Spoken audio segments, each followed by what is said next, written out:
Maine Senior Senator Susan Collins says she plans to travel to Israel in the coming days. Assisting Israel as it confronts the worst terrorist attacks and the greatest number of deaths since the Holocaust is absolutely critical.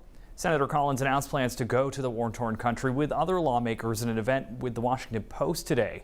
Collins says the U.S. must stand in solidarity with the Israeli people. No other details of the trip are being shared just yet.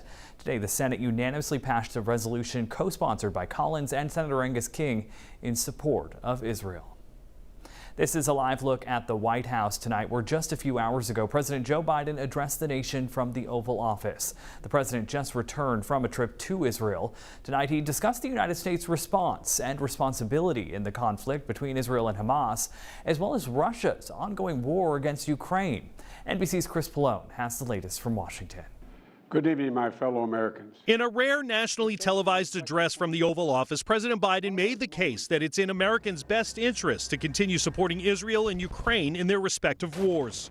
History has taught us that when terrorists don't pay a price for their terror, when dictators don't pay a price for their aggression, they cause more chaos and death and more destruction. The White House is expected to ask Congress for about $100 billion in aid, $60 billion to Ukraine, $40 billion for Israel, Taiwan, and to help with the migrant crisis at the southern border. The president spoke with Ukrainian President Volodymyr Zelensky shortly before the speech to emphasize the U.S.'s commitment to helping Kyiv fend off the Russian invasion. If we walk away and let Putin erase Ukraine's independence, would-be aggressors around the world would be emboldened to try the same.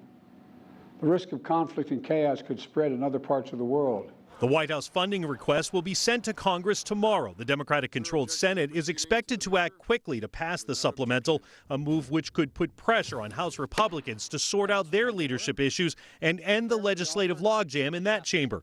But even some of the president's allies fear Americans are growing weary of sending tax dollars overseas. I know sometimes we all got short attention spans, but this is a very real conflict as well about good versus evil in Ukraine, and we need to stand with our European allies and with Ukrainians. The U.S. has sent more than $40 billion in security aid to Ukraine since Russia invaded in 2022.